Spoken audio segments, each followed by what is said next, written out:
All right, Mr. Davis, almost got it in under the 10-minute mark, but you couldn't quite do it. But you usually do it, and that's okay. I don't know if I'll make it under the 10-minute mark, but we'll see. I'm going to talk about somatic disorders today, and I want you to look at that root, soma. Soma means body. That's why we'll talk about psychosomatic illnesses. Psycho, thoughts, brain, soma, body. So somatic disorders, really, that's what's going on. Your brain is causing problems in your body. So if we look at this, we will say that somatic symptom disorders are psychological problems appearing in the form of bodily symptoms. So you can literally have a false pregnancy. There are women who will gain weight. Their bellies will rise. They will get morning sickness and all those things. And then it turns out that they're not really pregnant. This is their brain. Because really, when you think about it, all of those changes are hormonal changes. So their brain is simply saying, I'm going to change the body. So some of these disorders can really cause, and I know some of you are thinking, wow, that's weird that somebody can have all of the hallmarks of being pregnant, but they're not. That is the power of a somatic disorder. They're rare, but they exist. The really kind of an umbrella term is conversion disorder. This is where there's no clear physical problem, and we can watch a video in class. There's no clear physical problem, but they are having these issues. And the theory, and this started from Freud, is that your brain is converting, that's why it's conversion, is converting a mental disorder into a physical disorder. And this will become clearer when we watch the video in class. And this is a clip from, I believe it was Talladega Nights, that also shows the conversion disorder, sort of. Maybe we'll watch that in class too. They used to call somebody a hypochondriac, hypochondria. Now they don't use that term anymore. They call it illness anxiety disorder. Now, this is considered a somatic disorder, again, part of your body. But hypochondria just simply means they're not sick. They don't have the physical symptoms. Now, in the conversion disorder, they have the physical symptoms.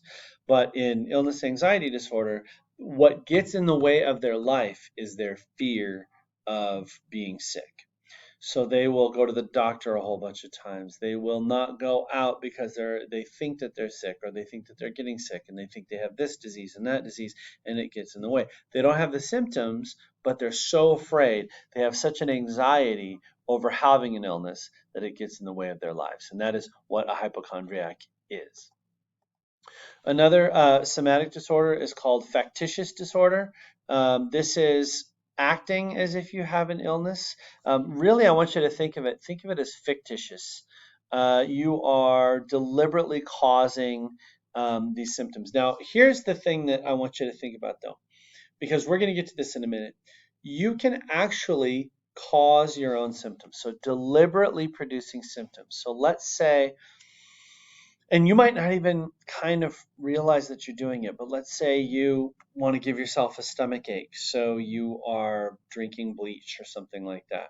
That could be factitious disorder. Now, you can feign or exaggerate, but really the big one that I want to get to, because this one maybe doesn't make sense until we get to factitious disorder by proxy. They used to call this one Munchausen syndrome by proxy. And this is a really odd one in that and I want to get rid of feigns and exaggerates. I want to just talk about produces. Because what will happen with Munchausen syndrome by proxy or factitious disorder by proxy, same thing, is often a parent will cause symptoms in their child by, if they're in the hospital, they'll put impurities in their IV. You'll see a video here where a parent will smother their child in their bed, and then when the heart monitor goes off, they will run out and say, "Help, my baby needs help." But they were the ones who caused the problem of the baby needing help. And really, obviously, that is a disorder and an illness, but they're trying to get attention, and they're trying to get attention by causing illnesses in somebody in their care. It's much less common to, say, have an adult do factitious disorder by proxy with an adult in their care, like a parent or a grandparent. It's much more common for a parent to do it to a child. That is where they don't have a disorder, but they are causing problems. In fact, there was one case that I was watching on a video where a parent put feces in their child's IV in order to cause disorders, and so the kid just never got well. So obviously that is a very problematic disorder. Okay, we're about 5 minutes in. So factitious. They don't really have a disorder, but they are causing it to make it look like it's a disorder. So think fictitious instead of factitious. Now we're going to talk, and I might not get through all of these, but we're going to talk about dissociating disorder. And really the most important thing is here fragmentation. To dissociate means to separate. Some people will talk about it with dissociative disorders. They'll kind of split. They might have an out of body experience. They might feel like they're two people, but it's this fragmentation of the identity, and that's what we're talking about with dissociative disorders. And these two kind of go together: dissociative amnesia and dissociative fugue. And then these two are a little bit different, and this is the one that you're probably most interested in, and that's where I will end up today. So dissociative amnesia with fugue. This will be when somebody literally has a complete case of amnesia. And the fugue part is where they will have a complete, let's say I today got dissociative amnesia with fugue. 2 weeks later, I might end up in Des Moines, Iowa, and I don't know who I am and nobody there knows who I am. And when they'll put my name in the paper and they'll say, does anybody know this guy? And then it'll make it around the country. Finally, my wife will say, that's my husband. What is he doing in Des Moines? And they'll show up and I'll say, I don't remember any of my past life. That is dissociative amnesia with fugue. And that will often be caused by stress. And what will happen is your brain will just kind of shut down.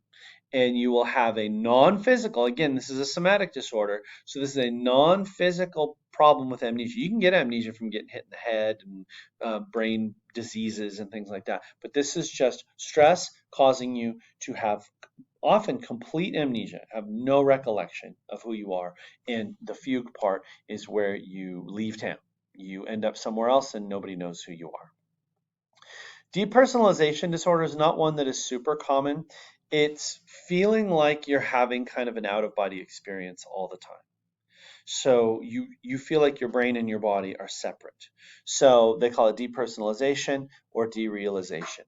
So you feel like the world isn't real. You feel like, why do I feel so weird? Why am I having these out-of-body experiences? That is what we're talking about with depersonalization. But the most commonly thought about and the most commonly discussed of the dissociative disorders is dissociative identity disorder. It's DID, dissociative identity disorder. This is multiple personality disorder. One of the most common misconceptions about dissociative identity disorder is that it is schizophrenia. It is not. We've talked about schizophrenia already. Schizophrenia is not split personality. Dissociative identity is what used to be called split personality or multiple personality disorder. Now they call it DID, dissociative identity. This started with Sybil, a woman in the 70s who had multiple personalities. They made a TV movie about her. Now it's actually fairly, I wouldn't say common, but it's not rare to be diagnosed with multiple personalities. A video we're going to watch in class, there's a woman who was diagnosed with, I think it was 129 different personalities. And what's interesting about that, and we're going to watch a video that says some doctors say it doesn't exist. Some doctors say it is merely suggestion, and some doctors say no, it's very real, and maybe it's more common than we even realize. But what will happen with DID is people will have actual other personalities. They will have names for their personalities. They will have, if I had a different personality of Jim, Jim would have his own personality. He might be outgoing. He might be like a party guy. I might have Dave, who is very introverted. I might have Jeff, who is, it'll be all these different personalities, and I will switch between them. And Freud's idea of that, where this came from, Freud's idea was if I have something that is so painful that happened to me, I will create another personality within myself that this did not happen to, or I will create another personality that protects my original personality. And I can keep creating these personalities that end up serving functions for me as I am suffering. So we'll watch a couple of videos on that. I am under 10 minutes yet again, and I'm going to let Mr. Davis take over on feeding and eating disorders. Take it away, Mr. Davis.